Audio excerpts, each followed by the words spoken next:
Hola oyentes de Radio Sefarad, volvemos a encontrarnos con el historiador Ricardo López Jotig para hablar del nuevo desorden mundial. ¿Qué tal, Ricardo? Hola Jorge, ¿cómo estás?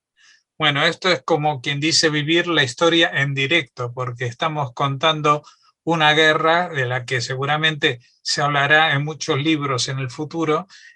porque esto está afectando de manera considerable no solamente a Rusia y Ucrania, que son los países involucrados, sino a toda Europa, a todo Occidente, a todo el mundo en realidad. Esto está, por lo menos a nivel económico, ya la onda de choque ha llegado a todas partes y no sabemos exactamente qué es lo que pasará después, pero ya hemos cumplido 100 días y queremos establecer algún tipo de balance, si es que se puede establecer, ¿no? Claramente creo que todos pensábamos que esta guerra iba a ser mucho más corta cuando comenzó, sobre todo por la larga preparación del ejército ruso en torno a la frontera con Ucrania. Recordemos que ya había miles de soldados ya desde enero en torno a la frontera con Ucrania y que en principio uno suponía que el ejército ruso, con todo lo que significa uno de los grandes poderes atómicos del mundo y con claramente un ejército bastante numeroso y bien entrenado, se suponía que iba a ser una guerra bastante rápida. Es decir, vimos cómo a la ciudad de Kiev había una larga caravana de 60 kilómetros de vehículos militares para tomar la capital de Ucrania. Pero todo esto se fue desvaneciendo en el tiempo. Hay que hacer mucha memoria para recordar esas visiones de una Ucrania asediada desde distintas fronteras. Lo cierto es que esta guerra, que uno podría haber supuesto con bastante criterio, ¿no? Porque en definitiva uno supone que un ejército como el ruso sería bastante rápido en conquistar Ucrania. Lo cierto es que se fue empantanando en el camino por una serie de problemas logísticos, por infravalorar la capacidad de resistencia del pueblo ucraniano, por sobrevalorar su propio despliegue, así como no haber tenido en cuenta la respuesta que hubo desde el mundo occidental en general hacia la invasión rusa a Ucrania. Y acá es muy interesante cómo es que podemos observar algunos elementos para ver cómo es que se va a ir desarrollando. Como bien señalabas, hay una serie de sanciones económicas mucho más severas de las que hemos visto en otros conflictos bélicos,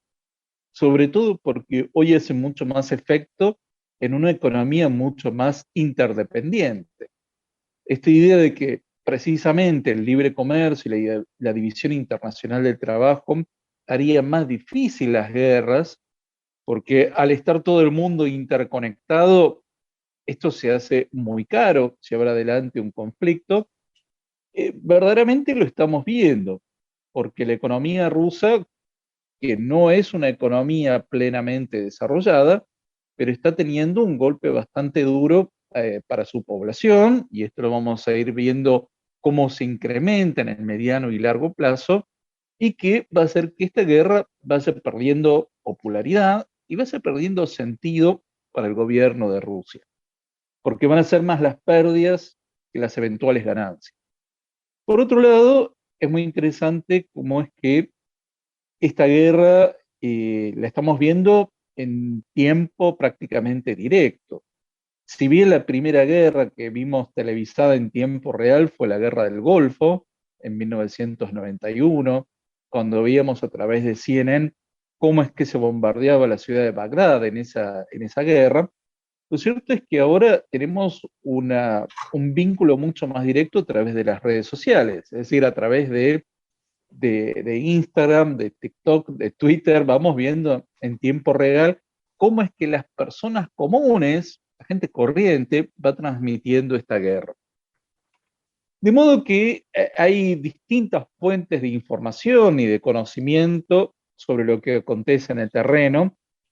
que ya no es mediado únicamente por el periodismo, ni mucho menos por los relatos de los diferentes gobiernos en esta pugna. Y creo que la cuestión clave es cómo es que la opinión pública internacional se ha ido colocando en favor de Ucrania como país agredido en esta guerra,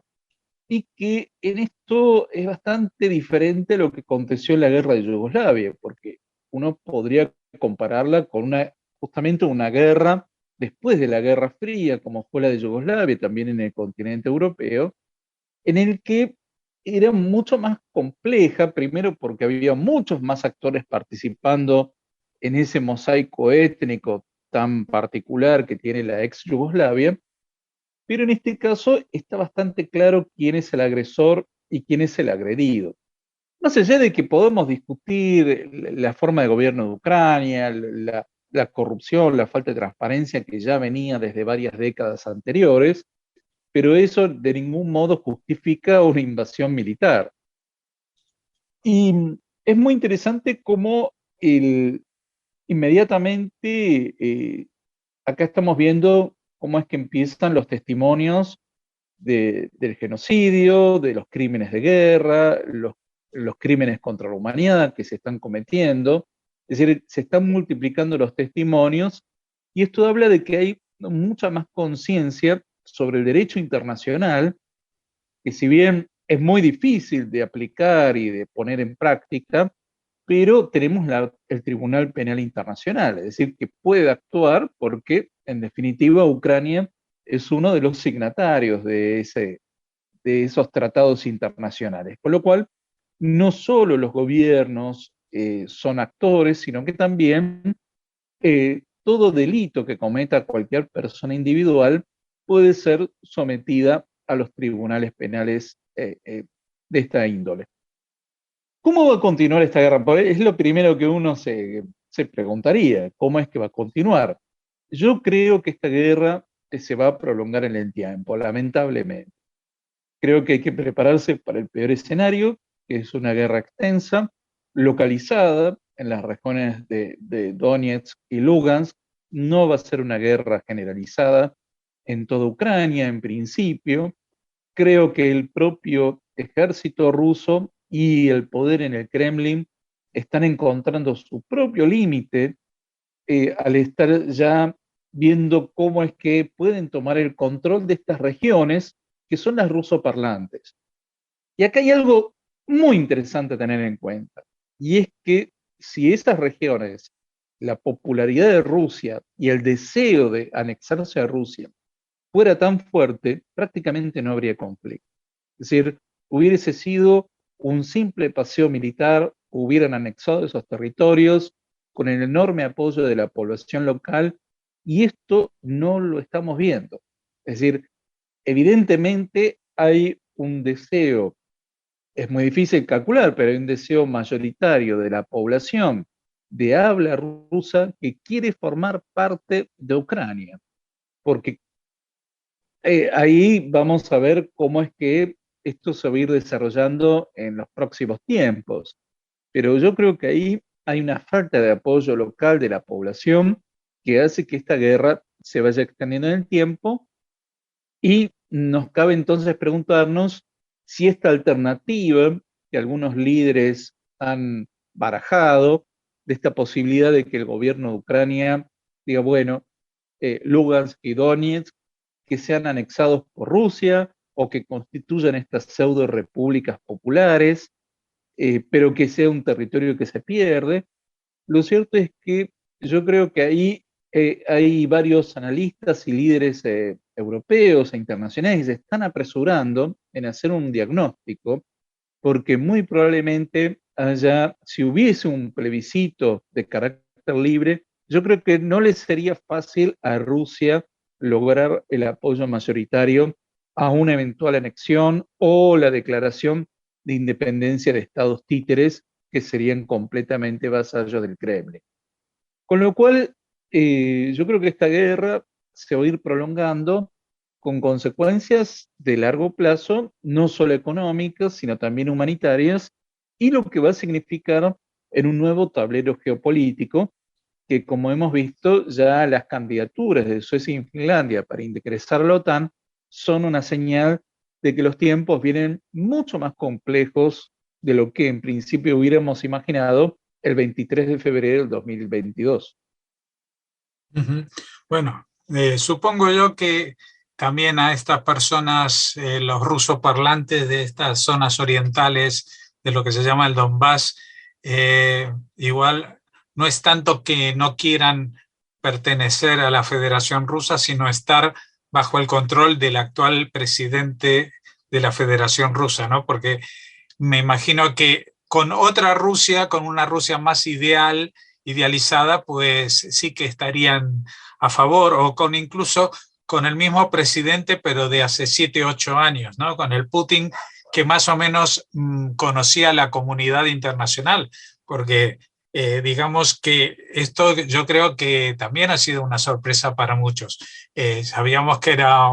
un personaje con un perfil autoritario, pero lleva más de 20 años en el gobierno y nadie había hecho una caricatura de él como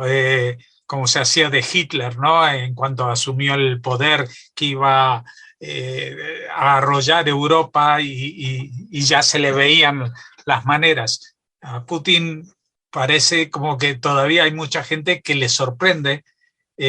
lo que está pasando y hay algunos que todavía no lo han digerido y que piensan que siguen de alguna manera tratando de justificar esta invasión rusa en Ucrania que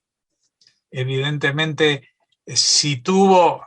alguna justificación al principio de esta entrada, pues ya 100 días después evidentemente ha perdido cualquier tipo de apoyo ético o político internacional sobre la misma, ¿no?